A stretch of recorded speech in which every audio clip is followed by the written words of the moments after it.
Hello guys, welcome back ಮತ್ತೊಂದು mini vlog. ಇದು ಬಂದ್ಬಿಟ್ಟು ಸೋಮವಾರ ದಿನ ಸಂಜೆ ವ್ಲಾಗ್ ಆಗಿರುತ್ತೆ. ಮಳೆ ಬರ್ತಾ ಇತ್ತು. ನನ್ನ ಮಗ ಅಂಗಡಿ ತಿಂಡಿಗೆ ತುಂಬ ತಿಂತಿರ್ತಾನೆ. ಹೋಗೋಣ ಅಂತ ಹಠ ಮಾಡ್ತಿದ್ದ. ಬರೀ ಅಂಗಡಿದೆ ಆದರೆ ಹೆಲ್ತಿ ಅಲ್ಲ ಅಂತ ಹೇಳಿ ನಾನು ಮನೆಯಲ್ಲೇ ಮಾಡ್ತಾ ಇದ್ದೀನಿ ಬೆಣ್ಣೆ ಬಿಸ್ಕತ್ತು. ಇದ್ರ ರೆಸಿಪಿ ಬೇಕು ಅಂತ ಹೇಳಿದ್ರೆ ನಾನು ಮತ್ತೊಂದು ಸಲ ವೀಡಿಯೋನ ಶೂಟ್ ಮಾಡಿ ಹಾಕ್ತೀನಿ. ಇವಾಗ ಮಾಡ್ಕೊಂಡಿಲ್ಲ. ಇದನ್ನು ಒಂದು ರೌಂಡ್ ಮಾಡಿಬಿಟ್ಟು ವಾಟರ್ ಬಾಟಲ್ ಮುಚ್ಚಳದಿಂದ ಶೇಪ್ ಮಾಡ್ಕೊಂಡಿದ್ದೀನಿ. ಇಲ್ಲ ಈ ಥರ ಸುಮ್ಮನೆ ಪ್ರೆಸ್ ಮಾಡ್ಕೊಂಡು ಮಾಡ್ಕೋಬೋದು. ಬಟ್ ನನಗೆ ರೌಂಡಾಗಿ ಬೇಕು ಅಂತೇಳಿ ನಾನು ವಾಟರ್ ಬಾಟಲಲ್ಲಿ ತೊಗೊಂಡೆ. ಆಮೇಲೆ ಅಂಚನ್ನ ಕಾದ್ಮೇಲೆ ಸ್ವಲ್ಪ ಉಸುಕು ಹಾಕ್ಬಿಟ್ಟು ಒಂದು ಸ್ಟೀಲ್ ಪ್ಲೇಟ್ ಇಟ್ಟು ಅದ್ರ ಮೇಲೆ ತುಪ್ಪ ಸವರಿ ಈ ಥರ ಇಟ್ಟಿದ್ದೀನಿ. ಈ ಥರ ಇಟ್ಬಿಟ್ಟು ಸ್ವಲ್ಪ ಹೊತ್ತು ಬಿಟ್ಟು ಲೋ ಫ್ಲೇಮಲ್ಲಿ ಬೇಯಿಸಿ ನಂತರ ಈ ಥರ ಆದಮೇಲೆ ರಿವರ್ಸ್ ಮಾಡ್ಕೊಳ್ಳಿ.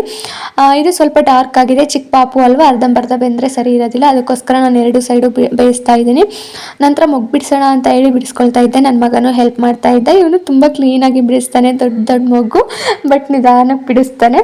ಒಂಥರ ಖುಷಿ ಇವ್ನ ಮಗು ಬಿಡಿಸೋದು ನೋಡಿದ್ರೆ. ನನಗೆ ಬೆಳಗ್ಗೆ ಪೂಜೆ ಮಾಡೋದಕ್ಕೆ ಟೈಮ್ ಆಗಲಿಲ್ಲ, ಹೀಗಾಗಿ ಸಂಜೆ ಮಾಡ್ಕೊಳ್ತಾ ಇದ್ದೀನಿ. ನೋಡಿ ಪೂಜೆ ಹೀಗಿತ್ತು. ಈ ಹೂವು ಎಲ್ಲ ನಮ್ಗಿಡುತ್ತೇನೆ, ಸ್ವಲ್ಪ ನಾನು ಮುಡ್ಕೊಂಡಿದ್ದೆ. ನಂತರ ನಮ್ಮ ಮನೆಯವರು ಸಂತೆ ತಂದಿದ್ರು, ಅದನ್ನೆಲ್ಲ ಎತ್ತಿಡೋಣ ಅಂತ ಹೇಳಿ ತಗೊಂಡೆ. ಪೆನ್ ಸಿಕ್ತು. ಯಾವುದು ಅಂತ ನೋಡಿದ್ರೆ ಸಂತೂರ್ ಸೋಪಿಂದು. ನಮ್ಮ ಇಂಡಿಯನ್ಸ್ಗೆ ಸಂತೂರ್ ಸೋಪ್ ಅಂದರೆ ತುಂಬ ಇಷ್ಟ. ಯಾಕಂದರೆ ಯಾವಾಗಲೂ ಒಂದಲ್ಲ ಒಂಥರ ಫ್ರೀ ಕೊಟ್ಟಿರ್ತಾರೆ. ಅವಾಗ ಸ್ಪೂನ್ ಕೊಡ್ತಾ ಇದ್ರು. ನಮ್ಮ ಮನೇಲಿರೋರೆಲ್ಲ ಆಲ್ಮೋಸ್ಟ್ ಅದೇ ಸ್ಪೂನು. ಇವಾಗ ಪೆನ್ ಕೊಟ್ಟಿದ್ದಾರೆ. ಅದಕ್ಕೋಸ್ಕರ ಪ್ರತಿಯೊಬ್ಬರು ಇಷ್ಟಪಟ್ಟೇ ಪಡ್ತಾರೆ. ನನ್ನ ಮಗ ಸಂತೂರ್ ಸೋಪ್ ತಗೊಂಡು ಆಟ ಆಡ್ತಾ ಇದ್ದ. ಇದಾಗಿತ್ತು ಇವತ್ತಿನ ವಿಡಿಯೋ. ನೆಕ್ಸ್ಟ್ ವಿಡಿಯೋಗೆ ಕಾಯ್ತಾ ಇರಿ. Thank you for watching.